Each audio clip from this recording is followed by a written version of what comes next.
No, no! No!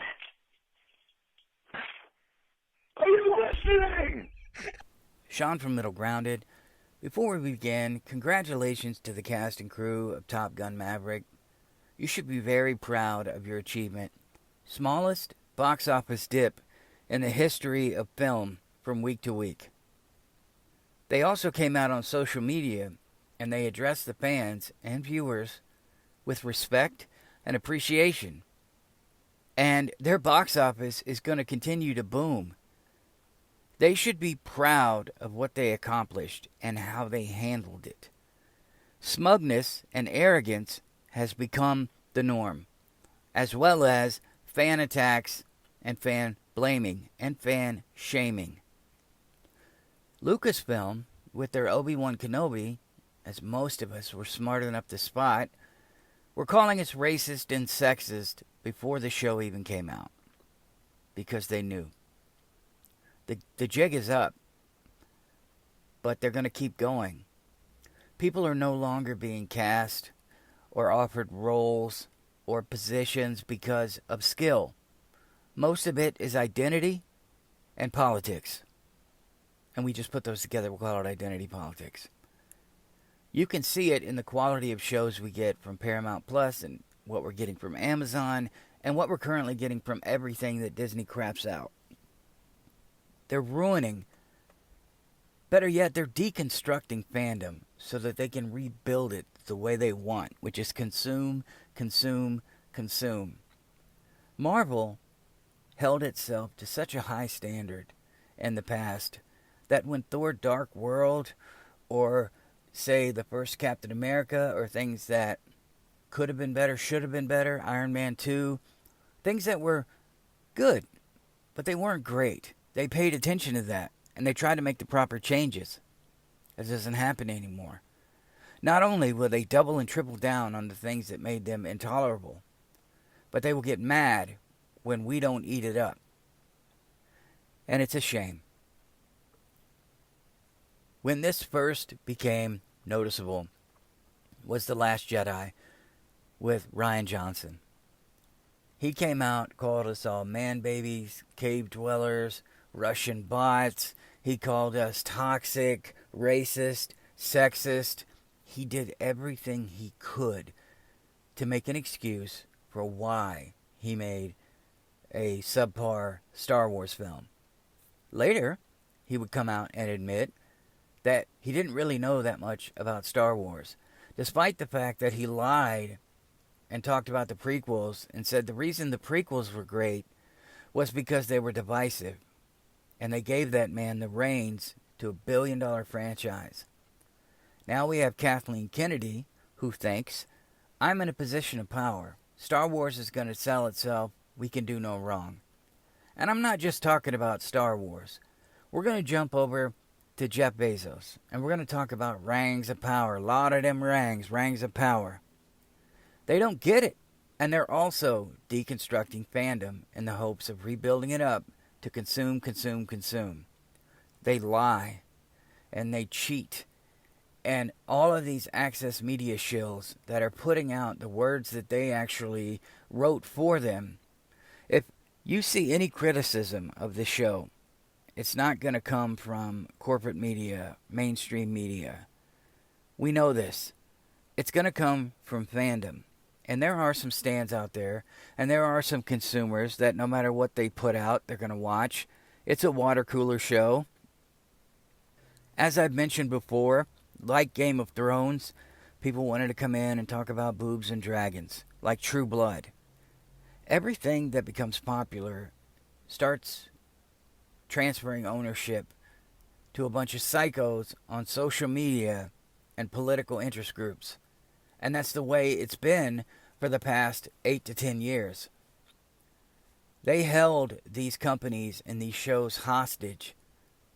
And this cancel culture that I hope one day will be gone, it has done more damage than help. Look at what happened to Gina Carano.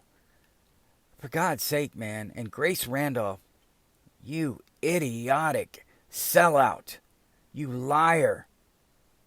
You get what you deserve, and you will.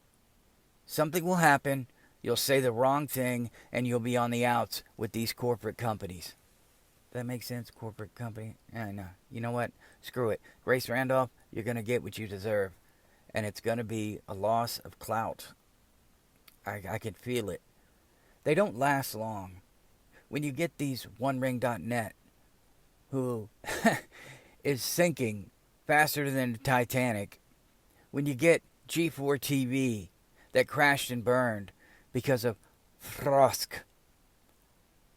we get to sit back as former fans, as former supporters, and ask ourselves, how did this happen? But they don't ask themselves that. So you have Lord of the Rings, Rings of Power, you have Lucasfilm and Marvel putting out crap and then blaming us, trying to deconstruct fandom. And that is what's happening. Neurotic, Eric July, Disparu, Mr. H Reviews, although Mr. H Reviews is a little more tolerable, Yellow Flash, D-Day Cobra, Ryan Kennel, as Heels vs. Babyface, that Star Wars girl. We have all been labeled as far right because we didn't like a product, man. Think about that. They deny politics are involved, but when you don't like a product, all of a sudden you're far right. That pretty much substantiates that politics are involved. Kathleen Kennedy should have been gone a long time ago, but she's been allowed to stay because of identity politics. Ava DuVernay should have been gone a long time ago, but she's been allowed to stay because of identity politics. And that's the way it's going to be. I don't know if they know this, but minorities don't like to be tokenized. These actresses like Moses Malone, I don't even know her real name, who plays Reba, she should be happy and appreciative that she got that role. But somehow, when you're on set, I think they all sit around and they gaslight each other. Oh, well, your performance was amazing. And if they don't like it, it's because they're sexist and toxic and racist. And that's the way it's going to be. Gotham Knights, man. It was written to be a gaslight fest. It is going to gaslight so many people. The word bisexual is a gaslight for gay. You don't make someone bisexual in a comic or something nowadays unless you're going to have them not with a woman, but with a man. So the deconstruction of fandom, it's going strong, and it all started with the man baby on my screen. And because of him and a few others, rather than take responsibility for their failures, they're going to shame us and blame us, and they won't get fired because it would be an admission of failure.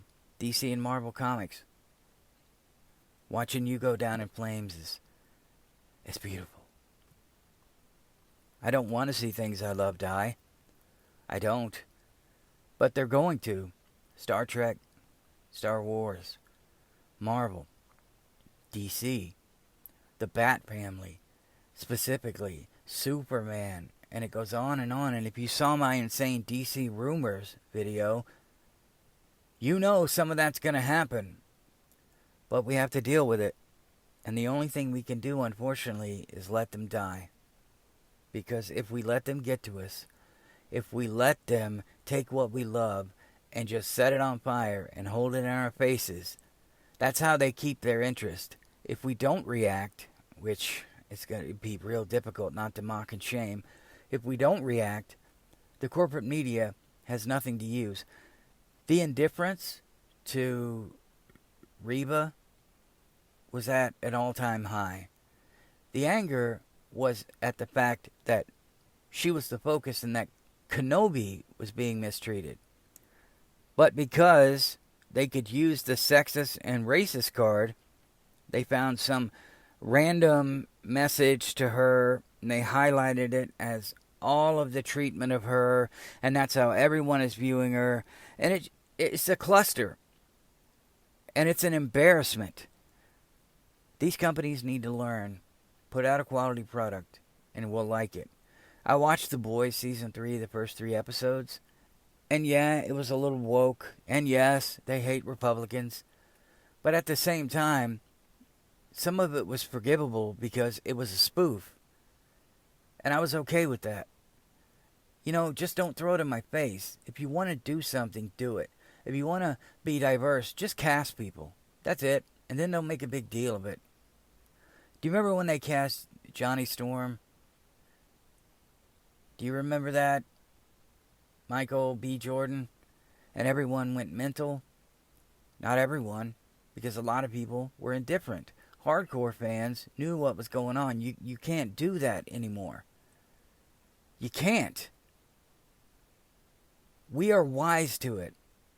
And we're going to call you out. And you're going to continue to attack us. And we're going to continue to fight back. You're going to crash and burn. They've already halted production on a lot of them rings of power. There are some concerns within that they went too far, that they pushed the boundaries a little too much. Woke is dying. People are tired of it. The next president of the United States, all he has to do when he runs or she runs is talk about how wokeness and all of this garbage they're pushing in schools exists, and they will get elected. I know this is a long video, but the deconstruction of fandom is happening, and we can either fight back, we can let it burn, or we can just not care either way.